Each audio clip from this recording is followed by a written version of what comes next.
Today, I would like to propose to you a way of living that if you truly live this way, not only will it improve your life almost instantly, but it will improve the lives of everyone you come into contact with.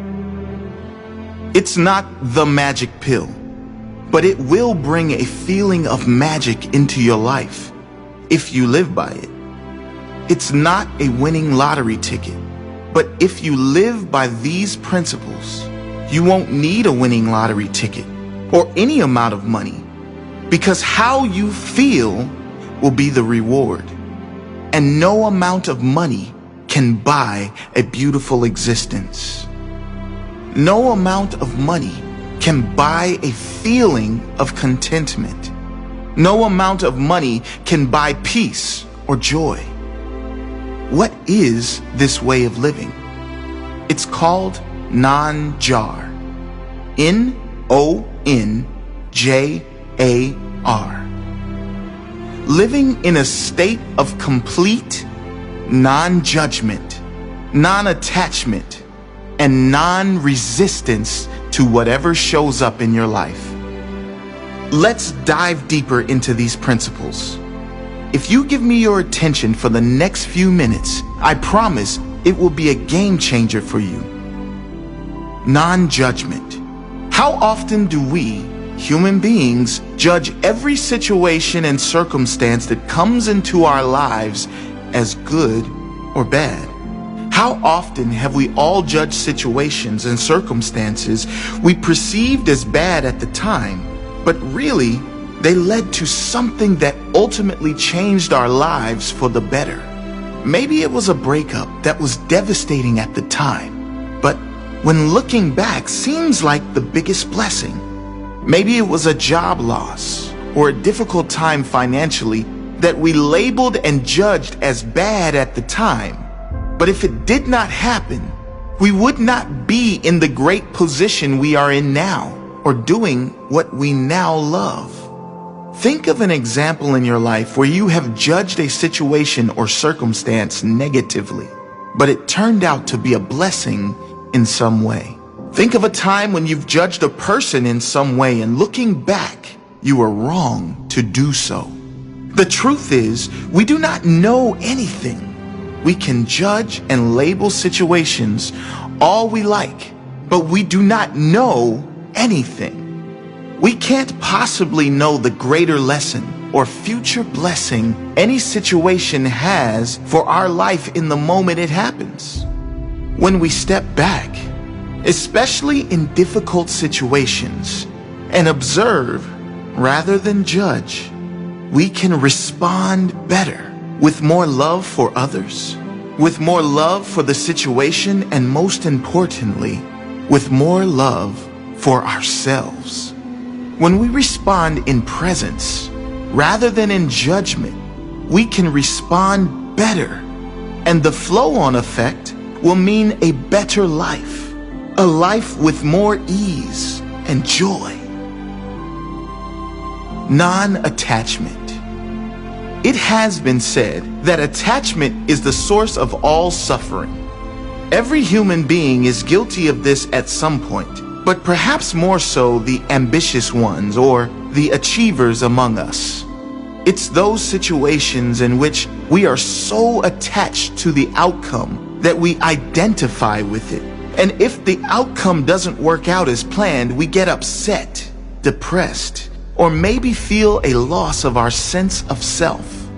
You might have experienced this feeling when being attached to a person in a relationship, or being attached to a certain financial position, being attached to how you are perceived by others, being attached to a result you've been working towards. Non-attachment doesn't mean we don't own things. It means we don't allow things to own us. We don't allow thoughts and emotions and ideals to own us. Non-attachment is being able to live and thrive in this world without being attached to any person, any thought, feeling, emotion, or any outcome in any way. Not being attached to anything, being any certain way. That means being non-attached to any emotion that shows up as well. So many of us beat ourselves up for getting angry, upset, sad, down, or simply not at our best. As if the first emotion wasn't bad enough, we punish ourselves for feeling it. Living in non-attachment, we allow the emotion to take place, be witness to it, and watch it dissolve. We witness the emotion, not judge it. Just like non-judgment, living in non-attachment means living with complete freedom and detachment to what happens. Whatever circumstances arrive, you accept them as if you had chosen them.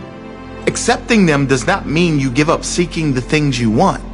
It means whatever happens, you accept, while you continue to work toward the things you really want with presence and clarity.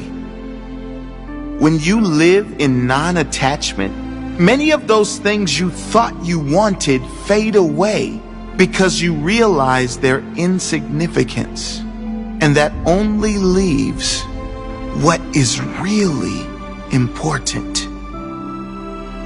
Being attached to anything being a certain way drains you of your power. A Zen proverb that beautifully sums this up says, "Consider the trees which allow the birds to perch and fly away without either inviting them to stay or desiring them never to depart. If your heart can be like this, you will be near to the way." Non-resistance. Eckhart Tolle says non-resistance doesn't mean doing nothing. All it means is that doing becomes non-reactive. He says, remember the deep wisdom underlying the practice of Eastern martial arts. Don't resist the opponent's force. Yield to overcome. Much like non-judgment and non-attachment, living in a state of non-resistance means you do not resist what happens. You no longer fight what is.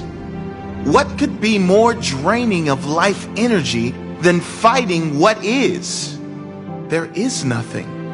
It is why what you resist persists. Fighting against creates more energy for the thing you are fighting against. Letting go, accepting, and importantly, stepping back and being aware of what is actually happening gives you power. Reacting not in anger or resistance, with focus and presence, gives you power to change any situation. When we truly live by these principles, our life and our world around us instantly becomes clearer, with a greater sense of peace and understanding. Everything becomes lighter and our reactions become clearer. It affects not only our life and our immediate surroundings, but the entire planet. Because what could be more powerful than one person living in a beautiful state? That person's effect on others, and the consequent compound effect those people will have on more people. It is profound. What a world we can live in if we dedicate our lives in this way. I pray you all give it a try, in full presence, with pure intentions. Many blessings.